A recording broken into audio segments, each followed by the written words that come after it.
Welcome everybody. We got the green light from Peter that we can start. We're gonna start. It's sharp noon, so we start on time. I have the great pleasure to introduce Balázs Vági, who doesn't really need introduction in this audience. Everybody knows him because he has been working here in Debreceni at the university for 8 years, as he told me. I knew it was a long time ago, but I didn't know exactly how long it was. So 8 years, he did his PhD. For those I'm telling this to potentially newer students or who may not have a chance to know him better. So he did his PhD with Attila Hetjei in Budapest ELTE, and then he moved here, and ever since he works in Tamás Székely's group doing phylogenetic comparative analysis and all sorts of different projects.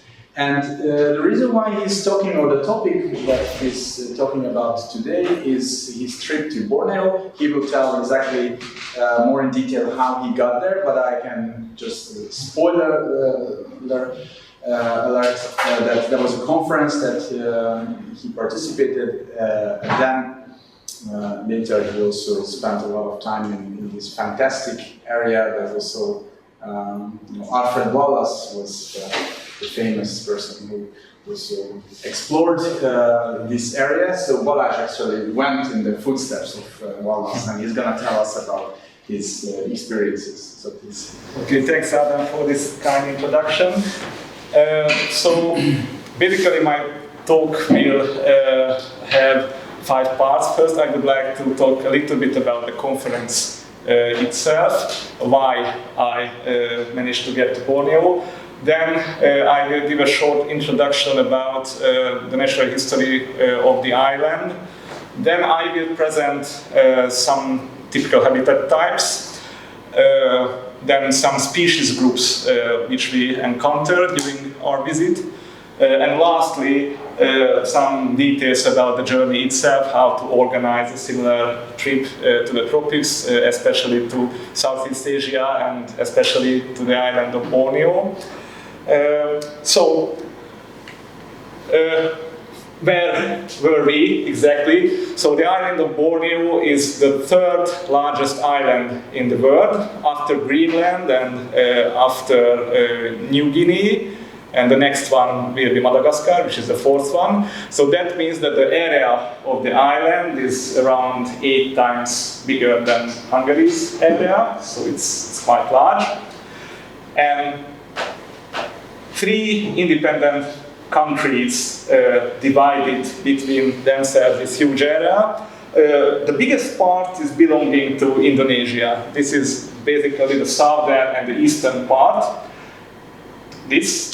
And in Indonesia, the island is usually called Kalimantan, which is probably an older name than Borneo.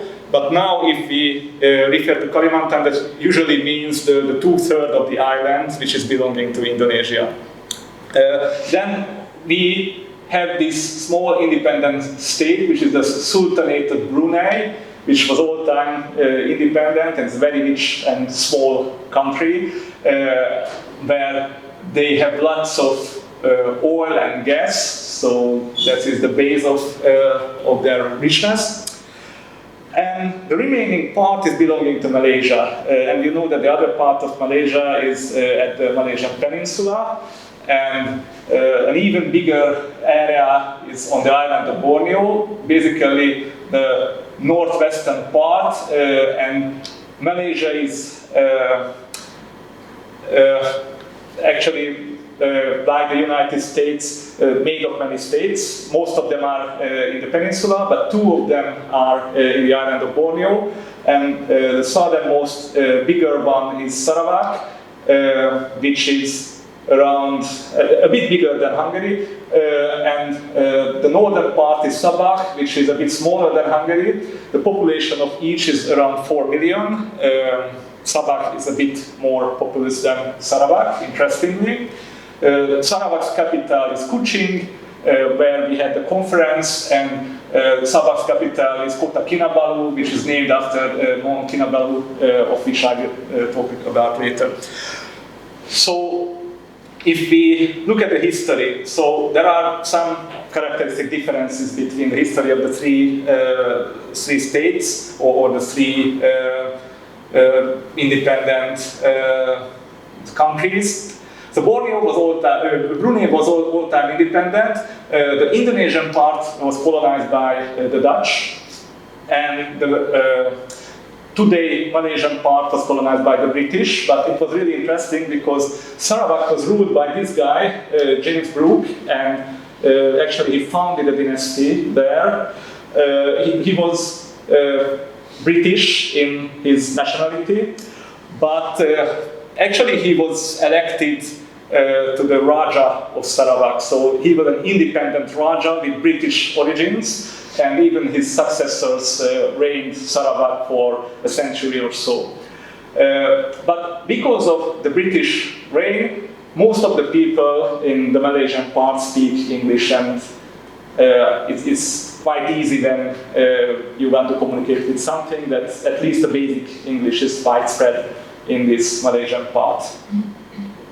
One more thing that I can mention, that Sarawak is named after the hornbill birds, and in the coat of arms you can see a hornbill. So hornbill are depicted everywhere in Sarawak. Unfortunately, we didn't saw any in the wild, but these are very characteristic and spectacular birds in this area. Okay.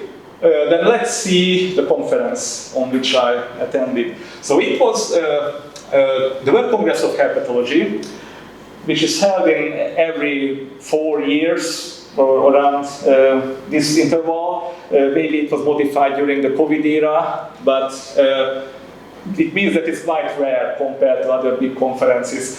And when they organize it, it's usually organized in a place with very unique and spectacular herpetofauna, like the previous ones were in New Zealand or in southern China or in Brazil, South Africa. Sometimes it was also held in Europe, and the next one will be also held in Europe, in Spain. But I think that having it in Kuching, Malaysian Borneo, gave us the unique opportunity to visit this area, which was always my interest in my life. So this is the city of Kuching, which has around 400,000 inhabitants, so it's around 2 times bigger than Debrecen, and it's a very spectacular, very nice city next to the Sarawak River. And the conference itself was quite big, with 1,400 or something like that delegates from all around the world. And it was a special conference because the Secretary General of this conference was Hungarian. It was Dr. Judith Vörös from Hungarian Natural History Museum, so maybe that was one reason why so many Hungarian researchers get involved in this conference. The scientific chair of the conference was Professor Indranil Das, who was actually Indian originally, but moved to Kuching decades ago, and now he is the biggest expert of the Bornean herpetofauna. He described many species, he involved in many conservation and other related research. And as I mentioned, maybe I only mentioned it to Adam, that there were many people from Hungary on the conference, mostly the group of Edvard Mizsei from Kiskunság National Park, so he will be also a presenter during this seminar. So they were represented with 10 people or something like that. And the species with the highest number of presentations on the conference was the Hungarian meadow viper, which are nearly endemic subspecies. Actually, it's endemic to the Carpathian Basin. So it's very strange that that was the species with the highest representation on the conference. And you can see that local politics of high rank were represented in the opening ceremony, and they opened this by hitting this traditional gong. So gongs are musical instruments which are commonly used in this area. So after that, the conference was open. What I presented there, so it's a herpetological conference, so I needed to present some herpetological research. And a part of my previous ODCA research application was to compare the complexity of parental care and the threat status of actually many different vertebrates, but I did it for the amphibians, for the frogs, because for frogs we already had a good scaling for egg or offspring protection, and we could download the data of the threat status from the IUCN website, and I found highly significant positive correlation. So species which provide more complex parental care to their offspring tend to be at a higher risk. I don't want to go to the discussion now, so I presented this research.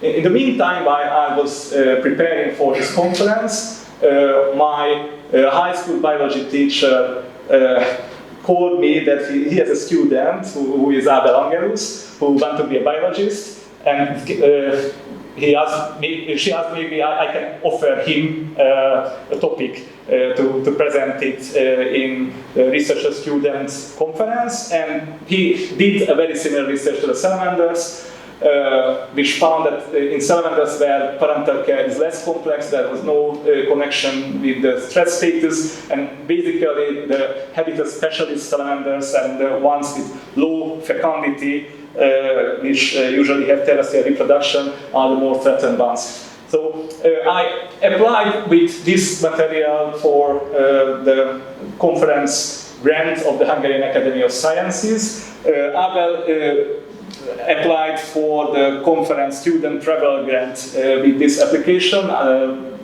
Until then, he got a first place in that two-dog competition in the researcher students conference. And both of us get the support, and after that we started to organize a journey, and it became clear that we have more or less the same time frame for the whole journey, and we are interested in the same area and the same species, so it was quite easy to organize something together. So from now, I would like to talk about the island itself and its natural history and its connections. So, as Adam already mentioned, the biogeography and the history of Borneo was first highlighted in the Western world by Alfred Russel Wallace, who was also the one who, independently from Darwin, actually realized how evolution works by natural selection. And he was also a co-founder of the theories of biogeography, while he had some trips around these islands. And there's a very famous line which separates the eastern coast of Borneo from Sulawesi and the other islands in the east of Borneo, which is called the Wallace Line. And it's basically based on the distribution of mammalian species. So marsupial mammals couldn't go further to the west from this line. So more general, the fauna of the islands to the east of the Wallace's Line had some influence from Australia and New Guinea, while to the west from the Wallace's Line, the fauna is more Asian-like. And what is the cause for that? The cause is that in the past, Borneo was not always an island. In most of the time, it belonged to a bigger landmass, which is called Sundaland. And Sundaland consists of the Malaysian Peninsula, Sumatra, Java, and Borneo. And while the sea level was lower, all these land masses were connected. And here you can see a figure about how the sea level changed during the ice ages. So you probably know that the ice ages was not always very cold, but there were interglacial periods while the climate was warmer. And during that time, the ice melted and the sea level rise. And in very cold period, most of the much of the seawater was captured in the ice caps, so for that reason the sea level was much lower. And you can see that the line, I think it's blue originally, so the bluish line is sea level across the ice ages, and these reddish caps are the periods while Borneo was an island. So you can see that most of the time Borneo was connected to the other land masses. And one interesting thing about it, that not only the terrestrial fauna is more or less the same or very closely related in this island, but also the freshwater fauna, freshwater fishes, for example, because all of these parts of Sundaland were connected with one river system. Of course, this part was lower than the contemporary islands, so all the waters were flowing into this so-called Sunda Basin, and all these islands or contemporary islands at that time connected through a river system, and the fauna was quite similar. On the other map, you can see that if we zoom out, we can see another landmass which is called Sahul. So Sahul consists of New Guinea and Australia, and there are many different other lines which separates different areas based on one group or another group. But all of these lines are within this sea strait between the big past land masses. Another consequence of this changing biogeography is that many big mammalian species gone extinct from Borneo or the other islands. So all of these, the Javan rhinoceros or leopard tiger or the Malaysian tapir, all of these gone from the island of Borneo. And one interesting consequence that there are still fruit species, plant species with fruits, which is hypothesized to have been distributed by these big herbivorous mammals. Okay, let's see the climate. So the island of Borneo is actually on the equator. The equator is somewhere here, or yeah, you can see on these maps. So the whole island has tropical equatorial climate, which means that it is very, very wet all year round. So there is a wet season and an even better season, if I want to simplify.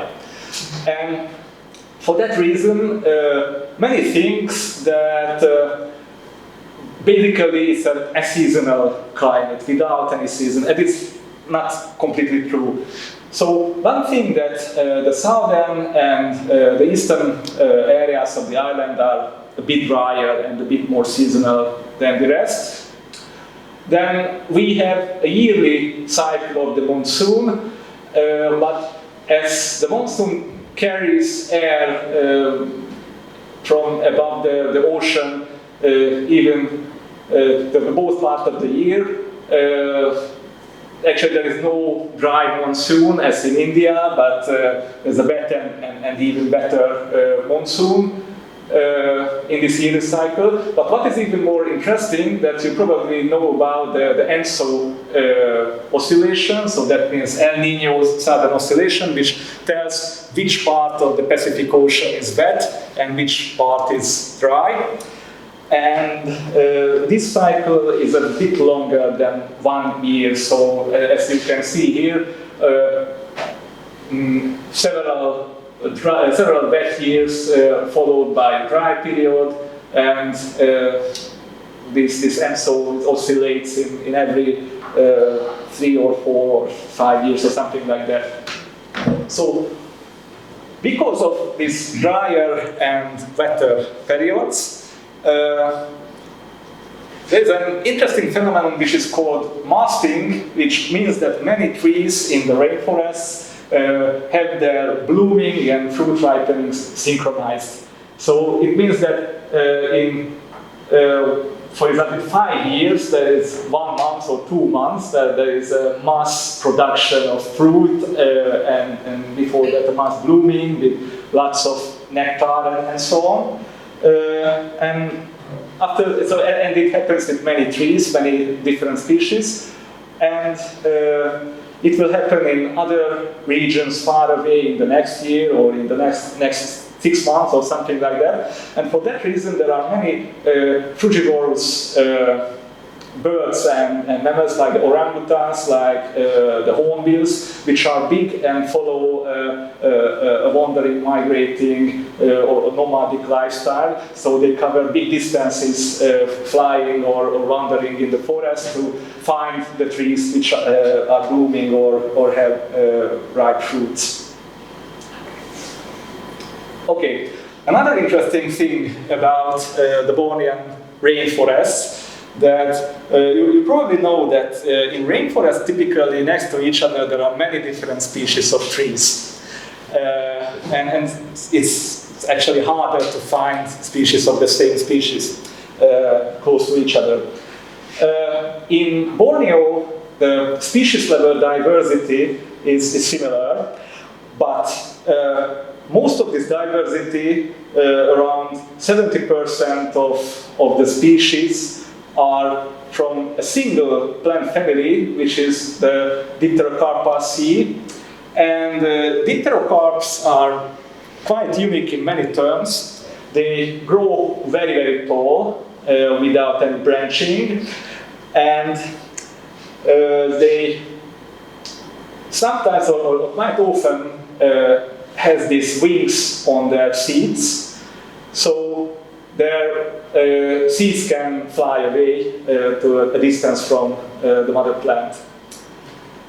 And for that reason, so because of the rainforests are so tall and there are these very tall and straight trunks within it, and lots of air in between them, it's a very good adaptation to many elements of the fauna to evolve different ways of gliding between the trees and sometimes parachuting. So sometimes it's not through gliding, but parachuting is also applied of many groups. So there are more gliders and parachuters in Borneo than any other rainforest in the world. So for example, there's a huge diversity of gliding or flying squirrels, from really small ones to the biggest ones in the earth. Then we had the Draco lizards, which have elongated ribs, and between the ribs they have this membrane. And actually, while they are flying, they can grab it with the forelimbs, and they can give a direction to their flight. Then we have these parachuting geckos. I will talk a little bit more about them. Then gliding snakes, which can flatten their bodies, like a cobra flattening its neck, it can flatten the whole body. And we have the colugos, this primate-related, very ancient group of mammals, and also parachuting frog species, which have huge webbing between the toes and the fingers. Another unique feature of the island of Borneo is Mount Kinabalu, which is the highest peak between the Himalayas and the mountains of New Guinea. So it reaches 4,100 meter elevation. And of course, there is an elevational gradient of different habitats, and we can find really nice mountain tropical forests or cloud forests on these mountains, which are totally different habitat than the lowland forests.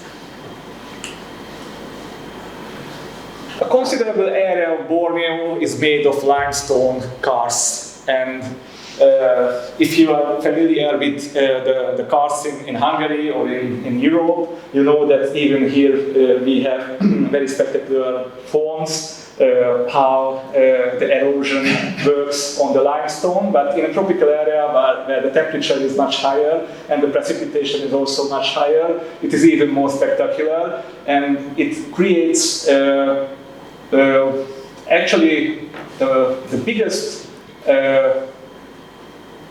cave room in the world, which was not visited by us, but there are also some other spectacular caves. And as the caves usually have the temperature which is the yearly average temperature of the region, here the caves are very warm, in contrast to the Hungarian caves which have 10 degrees or something like that. Here in Borneo, inside the caves, you will have 28 or something like that, so the temperature is very high. You know that in Hungary there are many bat species which spend their winters in the caves. In Borneo there are cave resident bats which spend the whole year in the caves, because it provides them very suitable habitat. Not only the bats are the only endotherms which nest or dwell in the caves. There are also swiftlets, very small swift species which have nests inside, and some of them make their nests only using their saliva, and so this is the ingredient which is collected as swift nest. I don't know what is the proper English name, and is eaten by the Chinese when they cook a soup of it. There are other species which also use moss and other material for creating their nests. And these birds also use echolocation while they are inside the cave. The bats and the birds produce a huge amount of guano, and there are many insects and other invertebrates which feed on this guano, and of course there are predatory invertebrates, predatory arthropods as well, like whip scorpions and tailless whip scorpions, which are arachnids but not spiders, and they are around the same rank as the scorpions and the spiders, and more widespread in the tropical areas.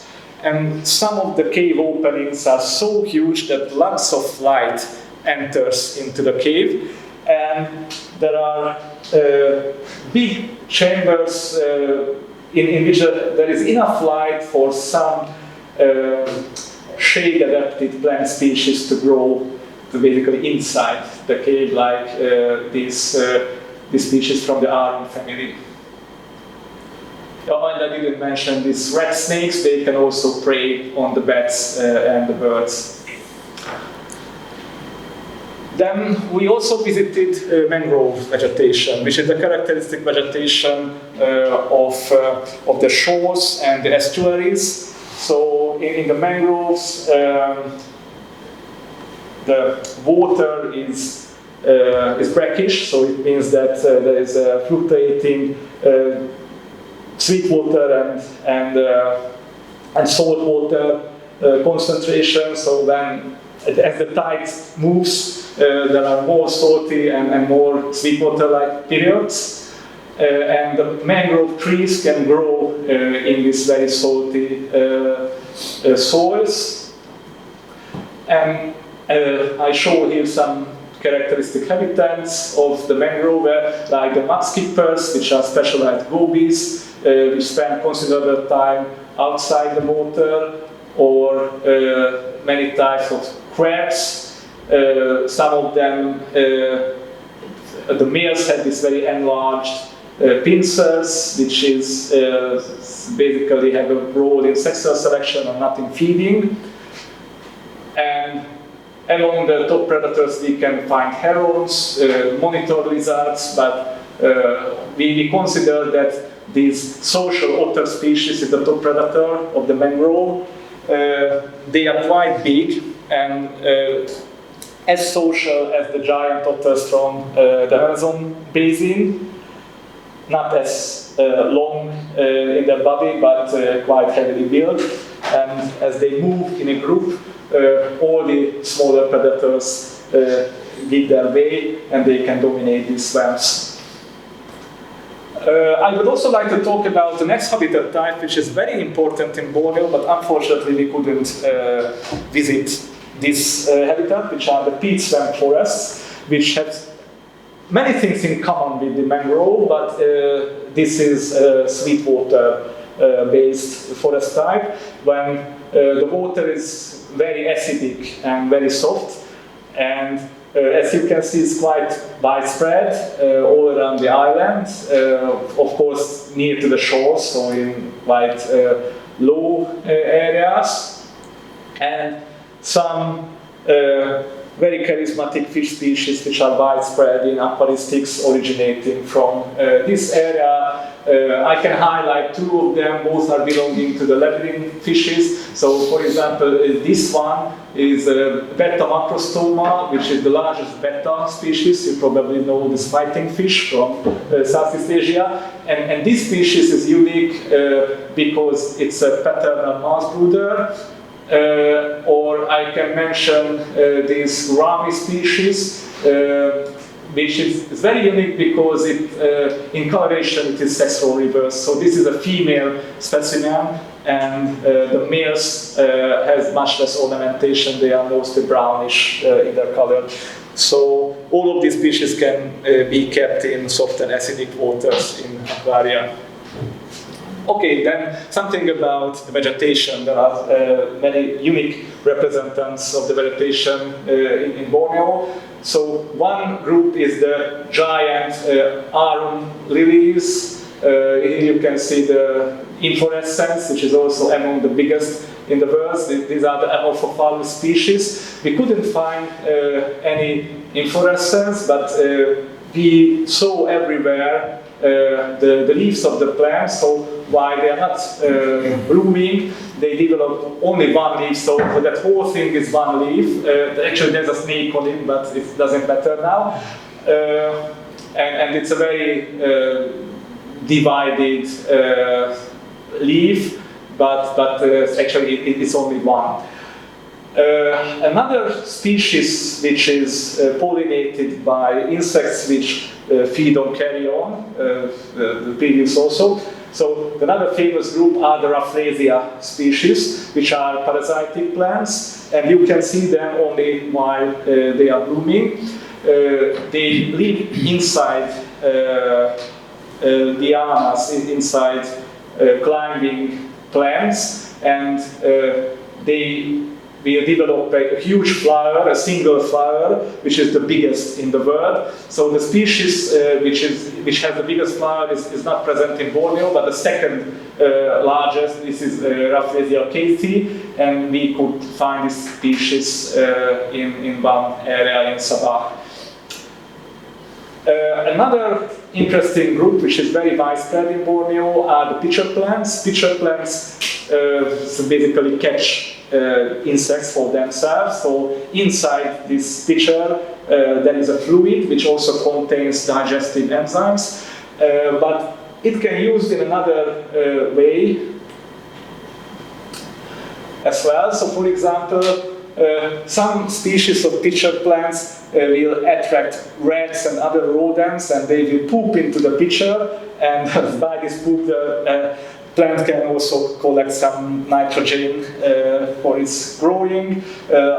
Other can host bats or attract these tree shrews by having specialized fat-containing bodies which can be collected and eaten by the shoots. And sometimes these pitchers are so big that even the rodents can get round into it, and that way the plant will get lots of important nutrients. Okay, some other interesting plant species, Asteridium nidus, or bird's nest ferns, are the most widespread epiphytes. So these are living on the trees but not parasitic, and they are as widespread as the bromeliads in South America. So they can consider as the equivalents of the bromeliads in this region, and they provide shelter for many canopy-dwelling species. Another species which is a liana is the rattan. Rattan is basically a climbing palm tree, and all over the leaves and the stems is covered with back-curved spikes, and it's very painful while you try to get through vegetation with lots of rattans. And there are also some philodendron and other species which are commonly kept as houseplants. Okay, let's see the most characteristic primates. One of them is the tarsier. Tarsiers, you can see here, is a unique group which are in between the lemurs and other related very primitive primates and the true monkeys. As you can see, they have a nocturnal lifestyle with huge eyes. They are unique in their feeding because they can be considered hypercarnivores, so they can feed only insects and small vertebrates and no plant material. And they don't have this wet nose which you can find in more primitive primates, but not in the monkeys, so it's somewhere in between them. Another, and we found this specimen next to Kuching, so quite close to a quite big city in the nature trail or something like that. So they are quite widespread in this area. The next charismatic species is the proboscis monkey.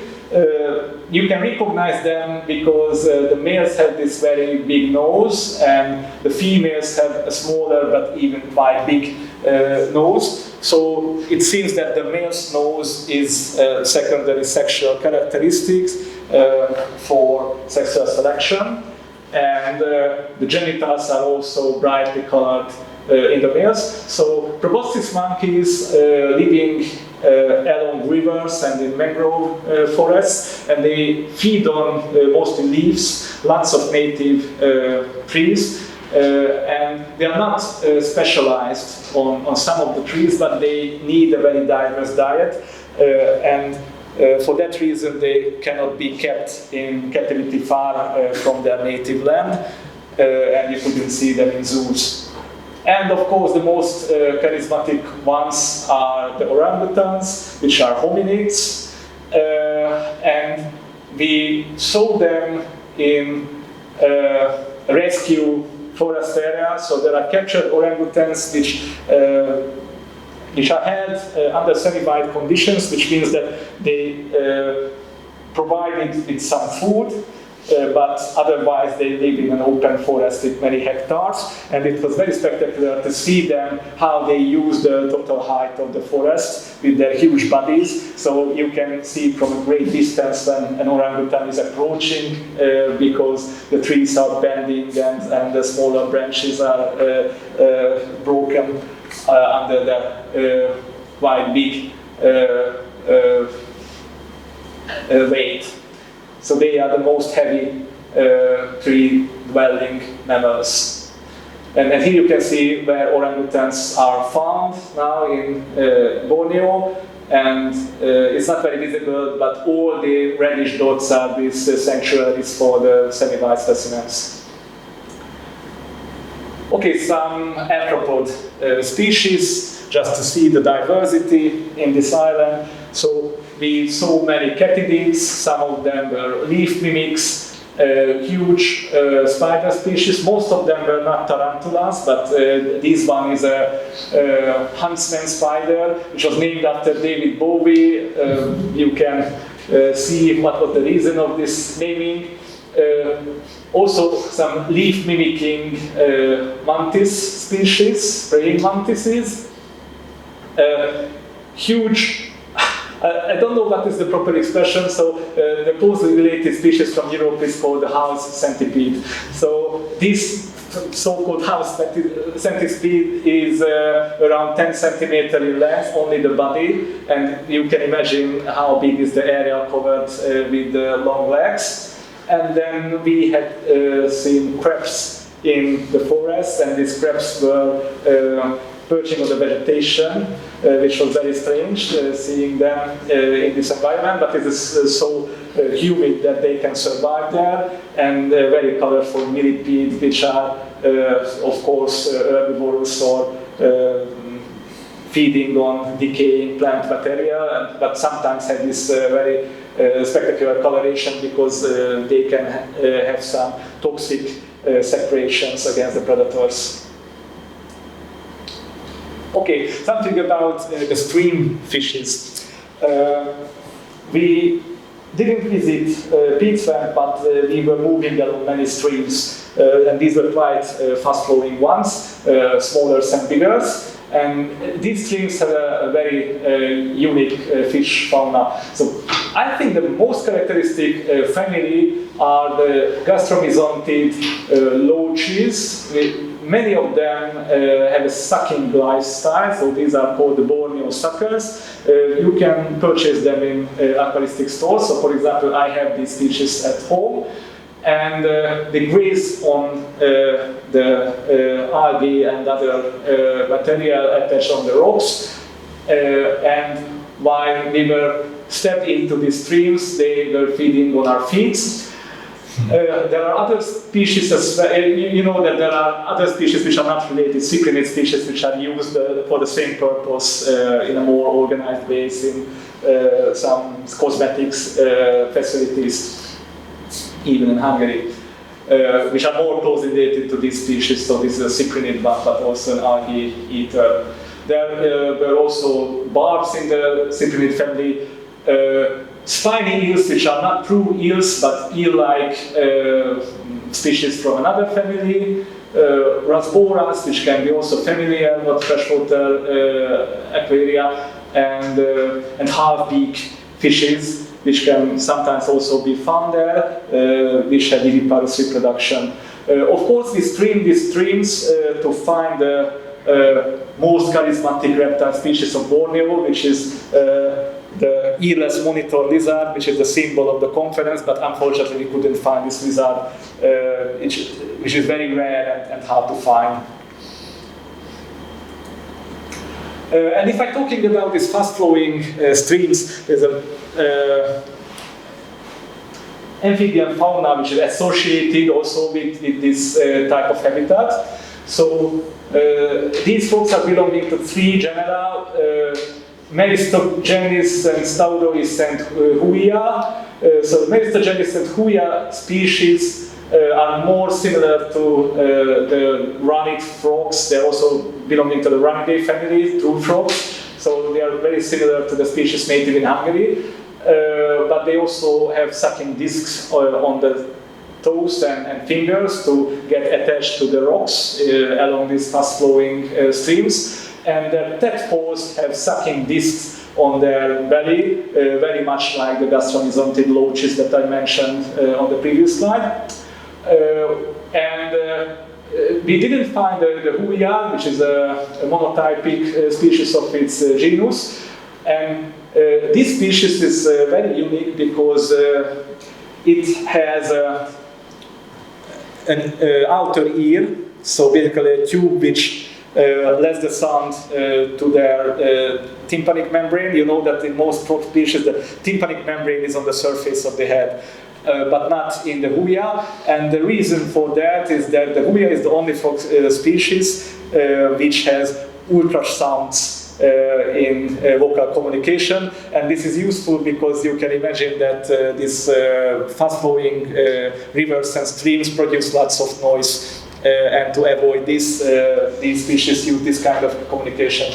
The other frog group is the Stauroid species along these streams, which can be quite colorful, and they adapted in another way to this type of environment. So they apply food flagging, so their toe webs are very brightly colored, and they use this visual communication next to the acoustic signs to avoid the loud sound of the streams. And their tadpoles are adapted in another way to the fast-flowing environment because they're worm-like and they live in between the pebbles in the riverbed.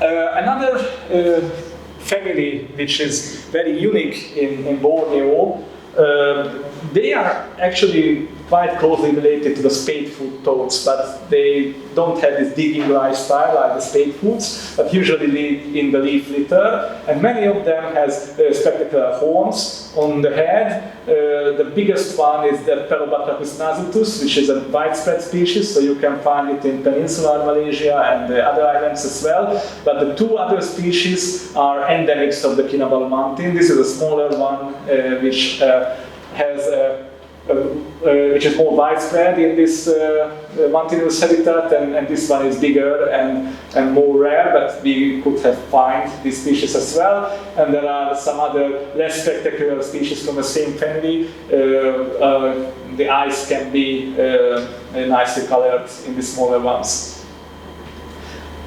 Then a family which is probably familiar to all of you is the true toads. There are big toad species which are similar to our toads, but also these group, the Ansonia species, which are also called the slender toads. If you are familiar with the harlequin frogs or harlequin toads from South America, they are quite similar in their appearance and bright coloration and in their habits. And the tropical family, which is less known in Hungary, is the microhylid frogs, which has a quite characteristic body shape with small head and narrow mouth. And these three species, which are from different regions of the island, are called sticky frogs in English because they have a sticky substance which they produce while they feel that they are threatened. While this other genus have some members which breeds inside the pitchers of the pitcher plants, and they can neutralize somehow, maybe by some mucus, the enzymes of the plant.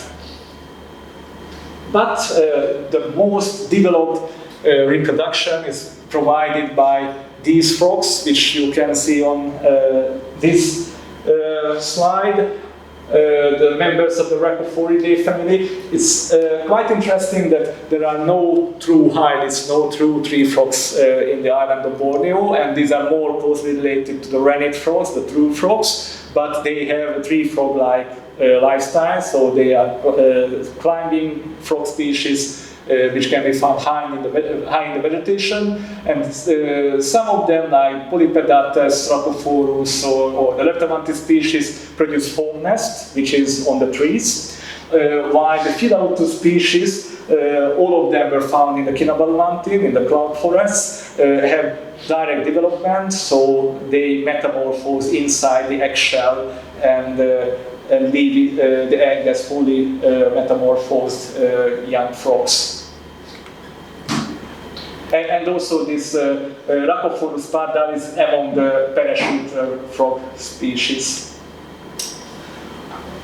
Okay, some interesting members of the geckos, which are part of the Squamata.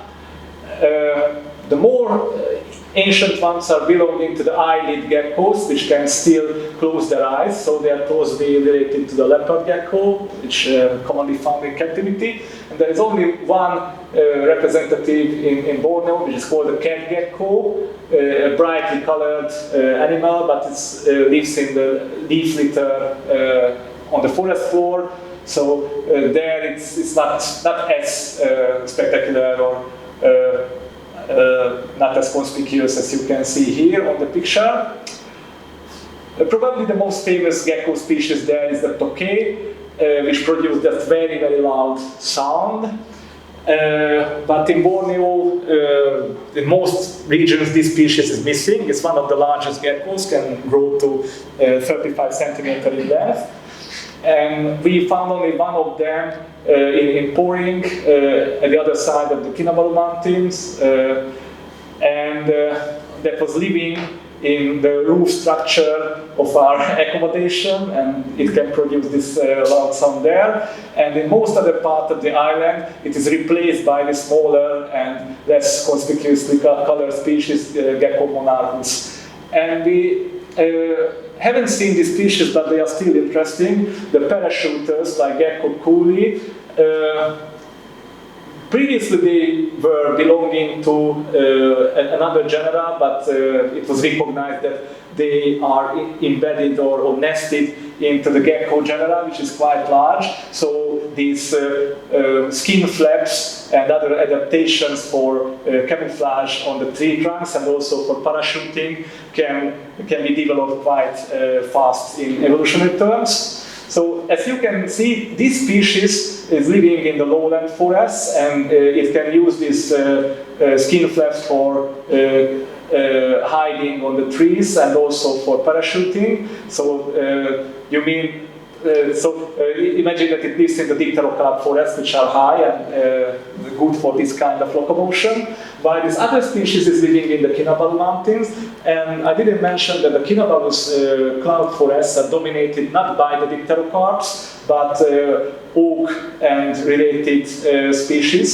So these are not as tall as the dipterocarp, and more curved and covered with lots of lichens and mosses. And these species have a perfect camouflage on these trees, but the skin flaps are not so big that it can use it for parachuting as well. We tried to find these species, but unfortunately we was not successful on the 3 days while we were looking for it. Okay, some other representatives of the geckos. These two genera are associated with the karst areas.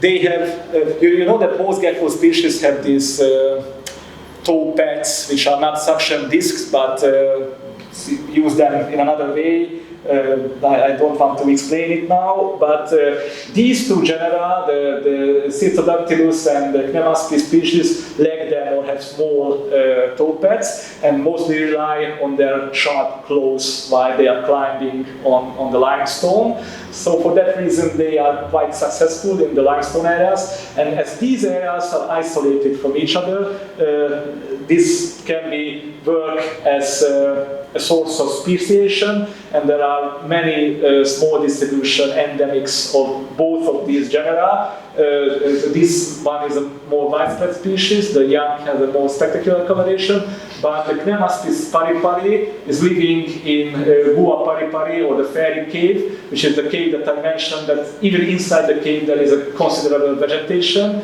because the opening is so big that many light gets into the cave.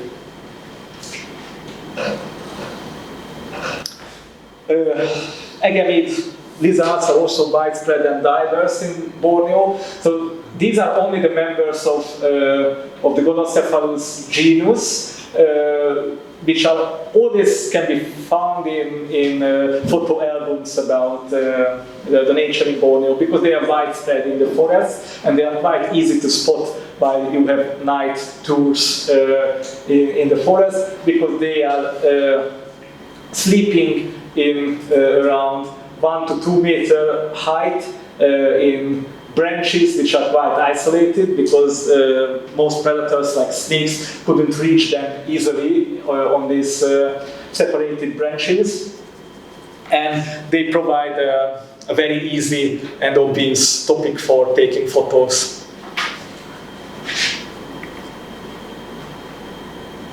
And some other species, some of the Bornean agamas or agamid lizards lack ear opening, like this small species or this bigger one from Kinabalu mountain. There are also ones which can be found along settlements and in gardens, like this one. So these are the only ones which we saw in daylight hours. And another group which are also diurnal in their habits are the dracos, which I've already mentioned, which are the gliding lizards. And so I didn't have better pictures of draco lizards, unfortunately, but this specimen arrived on this tree trunk by gliding. So I could see one which used this very special mode of locomotion. Okay, some representatives of the colubrid snakes. You know that colubrids are the biggest snake family in the world. And there are 3 dwellers like these Asian cat snakes. Some of them are very slender in their appearance. Dendrolatid species or the bronzebacks are also 3 dwellers, mostly prey on lizards and small frogs. There are also aquatic snake species as well, and these are very small ones, the Calamaria species, which are living on Kinabalu Mountains but other places as well, and they adapted to be very similar to the thread snakes and how they are called blind snakes, but they are true colubrids, so this is also a convergent evolution. Elapid snakes are also present in Borneo, like this spitting cobra, which is a not very big species, and we try to find these 2 very brightly colored species or subspecies actually, which are both Bornean endemics, but unfortunately we couldn't find them. So these have quite potent venom and should be handled with care.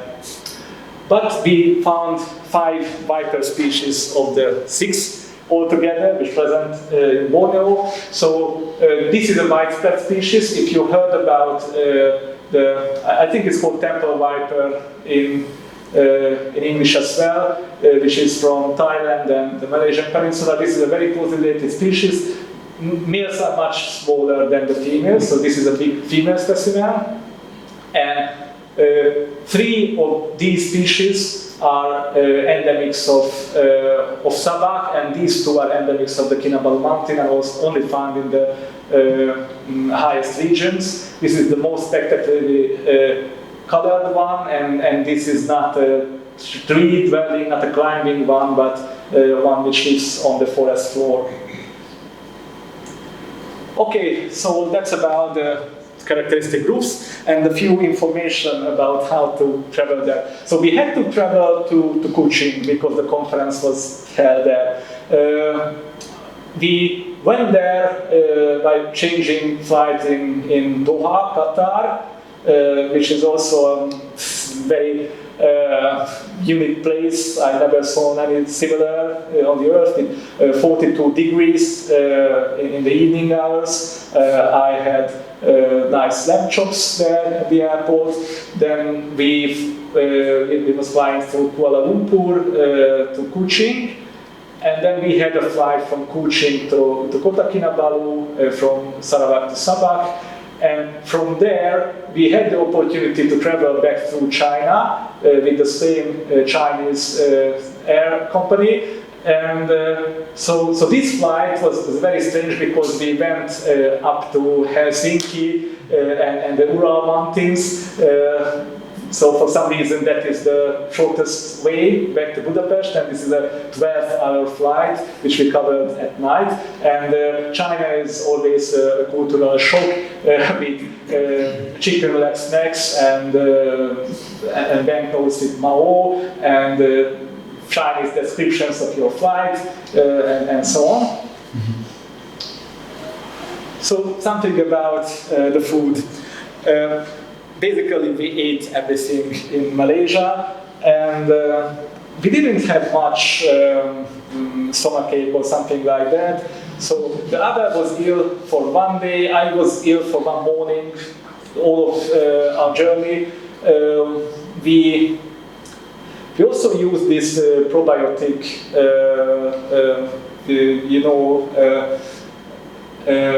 for strengthening our microbiota, and And we could eat everything. So in one place we prepared our food from raw material for ourselves, but even the pre-prepared food, which is very tasty, was completely healthy and without any risks in most places. We also bought food in markets. You can see the gecko on this market, which was also very spectacular with lots of exotic ingredients. And we also tried the most typical fruits like the rambutan, which is similar to lychee, mangosteen, which is one of the most famous fruits in this region, and of course durian, which is renowned for its, how to say, not bad but very pungent smell. And all of these fruits are covered with a thick shell, and you eat what is inside. So they are also safe to eat because they couldn't be covered with bacteria and viruses. Okay, if you are there, what to bring home, I really recommend the Borneo shop in the city of Kota Kinabalu, which is in a shopping mall, and along the different souvenirs like toy orangutans and proboscis monkeys, you can also buy lots of posters and lots of natural history books about Borneo, about frog snakes and many other groups. I really recommend this one, the Mammals of Borneo. This was the only one which we could purchase during the conference. All of them were run out of stock, but we could buy this one. And this one is really good because you couldn't see, but the title says it's not only a field guide, but also a book about their ecology. So there are many ecological relationships about pollination, food and distribution, and so on throughout this book, and many general information about the island of Borneo itself. And if you don't have enough money, where can you find this Borneo-like thing nearby? I recommend these places, always visited by me, and as I mentioned, I found more or less the same in a bigger rate in the real Borneo. So one is Prague Zoo, where they built a greenhouse which presents the Southeast Asian and especially Bornean rainforest. So they have orangutans even inside, and this is very nice that you can observe orangutans in a tropical rainforest-like area. They also have clouded leopards, not the Bornean species because it's a separate species now, but the peninsular species, and they can breed the pangolins, which are endangered mammals, ant-eating mammals of this area. I also recommend Vienna, where in the Schönbrunn Zoo they breed these food-waving or food-flagging frogs. They had to build a small stream for them with waterfalls and a very complex area. They also have orangutans, Bornean orangutans, and in the Haus des Meeres, which is a separate exhibition in the downtown, next to Maria Hilferstrasse, you can see a very nice exhibition about the mangrove swamps of Borneo. And in Budapest, I really recommend to visit the Chinese market in Kőbánya, where you can find very traditional places where you can have food which is basically identical to the one which you find in Borneo, and also you can buy all the ingredients of which you can make your Malaysian food for yourself. Okay, so that was it. I would like to say thanks for all these people, and sorry for being long, but I think it can be even longer if I speak more about it, because it was a so intense experience for me and hopefully for you as well. So thanks for your attention.